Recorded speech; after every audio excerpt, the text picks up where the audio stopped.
Hello everyone, welcome back to another episode of masala news.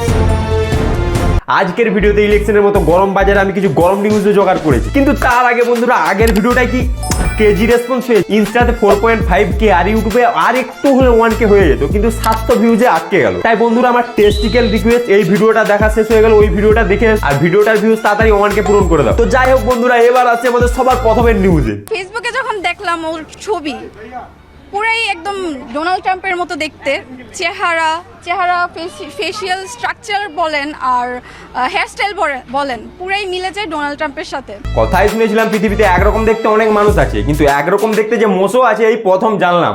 আসন্ন পবিত্র ঈদুল আজহাকে সামনে রেখে নারায়ণগঞ্জের একটি খামারে গোলাপি রঙের একটি মহিষ এখন সবার আকর্ষণের কেন্দ্রবিন্দুতে পরিণত হয়েছে। প্রায় 700 কেজি ওজনের এলবিনো মহিষটির নাম রাখা হয়েছে ডোনাল্ড ট্রাম্প। এবার এটা দেখার পর কেউ যদি বলে ডোনাল্ড ট্রাম্পের কাজকর্ম অনেকটা জানোয়ারের মতো, তাহলে সে খুব একটা ভুল কথা বলবে না। তো মোষের কথা উঠলো যখন, তো পরবর্তী নিউজ আসছে এদেরই ক্যাটাগরি থেকে। মোদিকে ক্ষমতা থেকে নামিয়ে আমরা ভারতে ইসলামী পতাকা উদ্দিন করবো ইনশাআল্লাহ। ভাই বাংলাদেশের জাতীয় খাবার গাঁজা নাকি? তা না হলে এরা এত নেশা করছে কি করে? ভাই আমি একটা জিনিস বুঝতে পারছি না, অন্য দেশের পার্টি এলো গেল তো তোদের কি এসে যায়? তোরা ভাই তোদের নিজেদের দেশের পার্টি নিয়ে চিন্তা কর না। শুভেন্দু এবং নরেন্দ্র মোদী অতি দ্রুত এই আগ্রাসন বন্ধ করুক, না হলে বাংলাদেশের জনগণ সে গাজাতুল হিন্দের ডাক দিবে, ভারতকে স্বাধীন করে টুকরো টুকরো করে দেবে। কথাই আছে যার নিজের খোদা মেটে না সে অন্যের ভুল দেখে না। তাই তোরা ভাই নিজেদের দেশে পার্টি স্টেবল কর। আসাম যদি স্বাধীনতা চায়, উড়িষ্যা যদি স্বাধীনতা চায়, ত্রিপুরা যদি স্বাধীনতা চায়, 1971-এর মতো আমরাও তাদেরকে শরণার্থী হিসেবে নিয়ে সেই আসামকে ত্রিপুরাকে স্বাধীন রাষ্ট্র হিসেবে ঘোষণা করার জন্য প্রস্তুত আছি।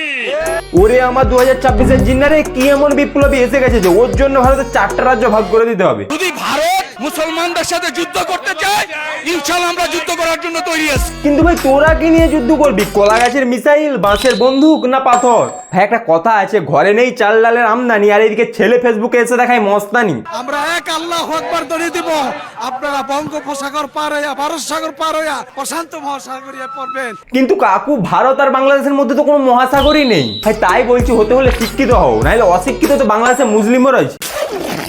সারা বিশ্বের মুসলমানরা যদি একত্রিত হয়, এই ভারত তাদের থুতুর সাথে ভেসে যাবে। ভাই এরা মূর্খ, অশিক্ষিত না বাংলাদেশি মুসলিম, কোনটা? শুভেন্দু অধিকারী নামে কুলাঙ্গারের কাছে আবেদন করেছে মুসলমান যেন মসজিদের মাইকে আজান দিতে না পারে। আমরা এটা তীব্র নিন্দা ও প্রতিবাদ জানাই। হ্যাঁ আমি যতদূর জানি ওরা এই কথাটা বলেই না। ওরা বলেছে যে রাস্তায় নামাজ পড়া যাবে না, কারণ রাস্তাটা হচ্ছে যানবাহন চলাচলের জন্য, কোনো ধর্মের আরাধনার জন্য নয়। হ্যাঁ তোরা কি চ্যানেলে খবর দেখিস? তোদের খবরের চ্যানেলের নাম ধুবরাটি নাকি?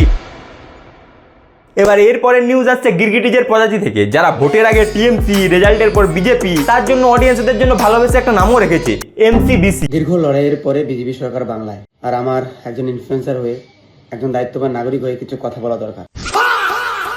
তো এর নাম উজ্জ্বল হলো, এর কাজকর্ম অনেকটা অন্ধকারের মতো, এতটাই অন্ধকার যে রাত 3টের সময় অন্য মেয়েদেরকে বাথরুমে গিয়ে ভিডিও কল করার জন্য মেসেজ করে। লিখেছে বাথরুমে এসে 2 মিনিট বলো, মানে বাথরুমে গিয়ে কেন আমি কথা বলতে যাবো? কি এমন কাজের কথা যেটার জন্য বাথরুমে গিয়ে বলতে হবে? বলছি এত চুলকানি যখন বিটেক্স লাগাও না ওখানে, রাত 3টের সময় অন্য মেয়েদেরকে মেসেজ করতে হয় কেন? এর একটা চ্যানেলের নাম উজ্জ্বল ফিল্ম, কিন্তু এর কাজকর্ম একটা ব্লু ফিল্মের ডিরেক্টরের মতো। তো এর একটা সং আছে যার নাম নষ্ট স্বভাব। তার নষ্ট স্বভাব জানি রে, সে মিছা কথা কয়, নতুন করে বিশ্বাস করতে আমার লাগে ভয়, তার ঠোঁটে মধু জানি রে, সে ঘর ভাঙা পাখি, জানিতে চাই বন্ধু তোমার মতলবটা কি। যার রাইটার এর ক্যারেক্টার দেখার পরে এই গানটা লিখেছিল। দীর্ঘ লড়াইয়ের পরে বিজেপি সরকার বাংলায়, হ্যাঁ লড়াই তো ছিল তোদের মতো কিছু ভাইরাসের সাথে। আর একজন ইনফ্লুয়েন্সার হয়ে, একজন দায়িত্ববান নাগরিক হয়ে কিছু কথা বলা দরকার। কালকে ব্যস্ত ছিলাম, এলাকায় শান্তি শৃঙ্খলা যাতে বজায় থাকে। ওরে আমার আইপিএস উজ্জ্বল, তুই যদি আইন শৃঙ্খলা রক্ষা করিস তাহলে কেশব দেও বিজেপি করে। সেই সূত্রে, কারণ এলাকার প্রতিটা বিজেপি লোক আমাকে রেসপেক্ট করে, বয়স কম হলেও আমাকে সম্মান করে। হ্যাঁ লোক ওকে খুব সম্মান করে, ওকে লোক এতটাই সম্মান করে ও যদি কোনো পোস্ট করে লোক ছুটে আসে কমেন্টে গালি দেওয়ার জন্য। ভাই সত্যি বলছি, লোক তোকে ততটাই সম্মান করে যতটা রামায়ণ রাবণকে করে। জিরো। সবুজ রং আমার শরীরে কোনোদিন লাগায়নি, গায়ে কোনো সবুজ রং লাগতে দেয়নি, কারণ অলরেডি টিএমসি নেতাদের সাদা রং তো মুখে লাগিয়ে রেখেছে। অনেকে আমাকে চটি চাটাও বলে, আমি চটি চাটিনি ভাই। যদি চাটতাম তাহলে ক্ষমতার পাওয়ার দেখাতাম, কোনোদিন দেখাইনি, দেখাবো না। এর কথার দাম আর ইউজ করা কন্ডোমের মান দুটোই একই, কারণ দুটোই কোনো কাজে লাগে না। তো সবার প্রথমে নিউজ আসছে, তোমরা এতদিন অনেক পার্টি দেখেছো, টিএমসি, কংগ্রেস, বিজেপি, কিন্তু আজকের পার্টিটা একেবারে আলাদা। আজকের পার্টির নাম হচ্ছে সিজেপি, ককরোচ জনতা পার্টি। এবার আমরা 3 সেকেন্ডের নীরবতা পালন করব সেই সব লোকেদের জন্য যারা সত্যিই মনে করেছিল ককরোচ জনতা পার্টি তাদের জন্য লড়বে। ভাই যারা পার্টির নামটা রাখার জন্য একটু মাথা কাটায় না, বিজেপি থেকে সিজেপি করেছে, তাই তাদের কাছে কি আশা করা যাবে? ভাই প্রথমে ককরোচ জনতা পার্টি তৈরি হয়েছিল একটা মহৎ উদ্দেশ্য নিয়ে, কিন্তু দুপা এগাতেই তার মহৎ উদ্দেশ্যের মা প্রেগনেন্ট হয়ে যায় আর বিজেপি হেড নামে একটা প্রোপাগান্ডার বাচ্চা বের হয়, যেটা ইন্ডিয়ার চিফ জাস্টিস সূর্যকান্ত ইন্ডিয়ার ইউথকে ককরোচ বলে সম্বোধন করে। Youngsters like cockroaches, they don't get any employment, they don't have any place in profession. Some of them become media, some of them become social media, some of them become RTI activists, some of them become another activists.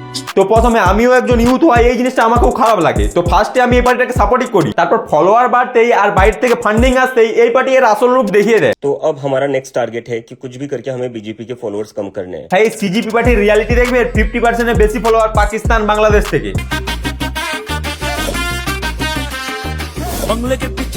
তো এবার যে পার্টির ফলোয়ারই anti national, তাহলে সেই party তো anti nationalist হবেই। तो अब हमारा नेक्स्ट टारगेट है कि कुछ भी करके हमें बीजेपी के फॉलोअर्स कम करने हैं। কিন্তু ভাই পার্টি খোলার সময় তো টার্গেট ছিল এমপ্লয়মেন্ট হবে, রিজার্ভেশন হবে, নিটের বিরুদ্ধে আওয়াজ উঠবে। यहाँ पर कोई लिख रहा है कि ब्लॉक भी कर दूं क्या?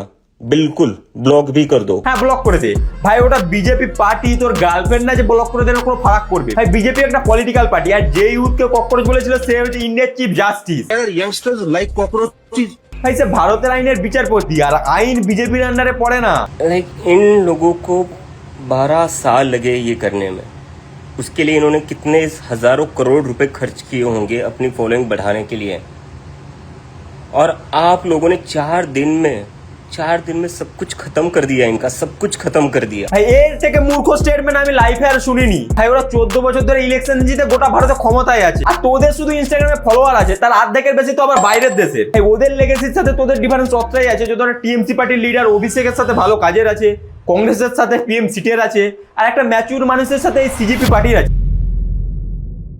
ভাই যারা সিজিপি পার্টিকে ফলো করে ভাবছো রেভলিউশন নিয়ে এসেছি, ভাই তোদেরকে একটা রিয়েলিটি চেক দেই। ভাই রিয়েল ইলেকশনে বিজেপির কথা তো ছেড়েই দিলাম, তোরা যদি ওয়েস্ট বেঙ্গল সিপিএম এর বিরুদ্ধে ইলেকশনে দাঁড়াস, তাহলে সিপিএম ও তোদের থেকে বেশি ভোট পাবে। আর বিজেপি যেখানে 1 মিলিয়ন ফলোয়ারে 10টা সিট জিতবে, সেখানে সিজেপি 10 মিলিয়ন ফলোয়ারেও একটা সিটও জিততে পারবে না, কারণ ওর 80% ফলোয়ারের তো ভোটার কার্ডই হয়নি, আর যারা বাকি রয়েছে তারা তো দেশের বাইরে। এর পরের নিউজ হলো ভেরি ইন্টারেস্টিং। পুরুলিয়ার এক যুবক বাড়িতে বিয়ে না দিয়ে জল ট্যাঙ্কের উপর উঠে বসে আছে। বিয়ের ভূত মাথায় চড়েছে, সাত সকালে জীবনের ঝুঁকি নিয়ে জলের ট্যাঙ্কিতে উঠে বিয়ের দাবি করে বসলো এক যুবক। আজ রবিবার পুরুলিয়া শহরের দুলমি এলাকায় থাকা জলের ট্যাঙ্কিতে উঠে পড়ে ওই যুবক। অন্যরা বিয়ের জন্য অনশন করে, কিন্তু ভাই আমাদের এক স্টেপ এগিয়ে, ও বিয়ের জন্য পুরো সুইসাইড প্ল্যানিং করে। যুবকের বাবা বলেন ছেলে বিয়ের দাবি করছে, আমরাও বলেছিলাম বিয়ে দেব, কিন্তু আজ সকালে দেখি জলের ট্যাঙ্কিতে উঠে বসে রয়েছে। ভাই এত বিয়ে পাগলু, ওর ফেভারিট সং হচ্ছে বাবা আমার কি বিয়ে হবে না।